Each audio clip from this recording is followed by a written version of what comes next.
Venezuela es el quinto país exportador de petróleo y el poseedor de las mayores reservas probadas de crudo pesado del mundo, con 297.570 millones de barriles hasta diciembre de 2011. En 2008, la producción de crudo en Venezuela fue la décima más alta del mundo, con 2.394.000 barriles diarios, convirtiendo a dicho país en el octavo exportador neto de petróleo más grande del mundo.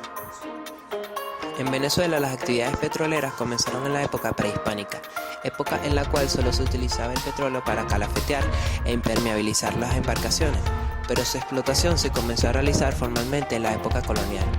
Fue desde entonces que la industria petrolera en Venezuela fue creciendo y se fortaleció hasta llegar al punto en que se nacionalizaron todos los activos de las empresas petroleras en 1976. En Venezuela se empieza a explotar el petróleo a partir de 1875. Después de un terremoto comienza a salir petróleo en grandes cantidades por una de las grietas producidas por el movimiento telúrico en la hacienda La Alquitrán, del estado Táchira, perteneciente al señor Manuel Antonio Pulido. A raíz de este hecho, Pulido forma la primera empresa petrolera venezolana que se dedicó a explotar industrialmente al petróleo. La empresa se llamó Compañía Nacional Minera Petrólea del Táchira, o Petrolera del Táchira. Más tarde se construyó la primera refinería, la cual se producía 60 galones de gasolina, 165 de queroseno, 150 de gas y 220 de residuos. De estos derivados del petróleo, el queroseno era el de mayor utilidad, se utilizaba para el alumbrado y para las primeras cocinas. De 1914 a 1917, varios yacimientos de petróleo fueron descubiertos en todo el país. Sin embargo, el estallido de la Primera Guerra Mundial retrasó significativamente el desarrollo de la industria. Debido al esfuerzo de guerra, compra y transporte de las herramientas y maquinaria, algunas compañías petroleras se vieron obligadas a renunciar a la perforación hasta después de la guerra. A finales de 1917, las primeras operaciones de refinación se llevaron a cabo en la refinería de San Lorenzo y las primeras exportaciones significativas de petróleo venezolano salieron por la terminal Caribbean Petroleum en San Lorenzo. A finales de 1918, el petróleo apareció por primera vez en las estadísticas de exportación de Venezuela, con una producción anual de 21.000 toneladas métricas. Después de 20 años de instalación del primer taladro perforador de pozos, Venezuela se había convertido en el mayor exportador de petróleo del mundo y el segundo mayor productor de petróleo después de Estados Unidos. La exportación de petróleo se disparó de 1,9% a 91,2% entre 1920 y 1935.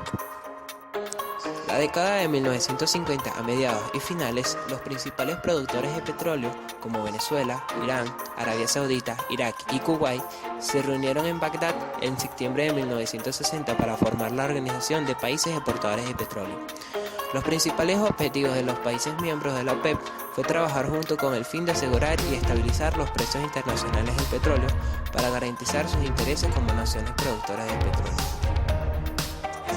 En 1941, el general Isaías Medina Angarita fue elegido el presidente de forma indirecta. Una de sus más importantes reformas durante su mandato fue la promulgación de la Ley de Hidrocarburos de 1943. Esta nueva ley fue el primer gran paso político dado hacia ganar más control sobre su industria petrolera. Bajo la nueva ley, el concepto de una división de 50 y 50 de los beneficios entre el gobierno y la industria del petróleo se introdujo. Una vez aprobada, esta ley básicamente se mantuvo sin cambios hasta 1976, año de nacionalización, con solo dos revisiones parciales que se realizan en 1955 y 1967. Después de la culminación de los conflictos en el Medio Oriente, los países petroleros del Golfo Pérsico ya no exportaban a los Estados Unidos y los precios del petróleo aumentaron considerablemente.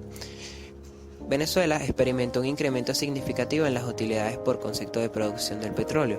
Entre 1972 y 1974, los ingresos del gobierno venezolano se habían cuadriplicado. Con un nuevo sentido de confianza, el presidente venezolano Carlos Andrés Pérez prometió que Venezuela se iba a desarrollar significativamente en unos pocos años, mediante la sustitución de importaciones, los subsidios y los aranceles proteccionistas. En la presidencia de Carlos Andrés Pérez, un plan económico llamado La Gran Venezuela pidió la nacionalización de la industria del petróleo y la diversificación de la economía a través de la sustitución de importaciones.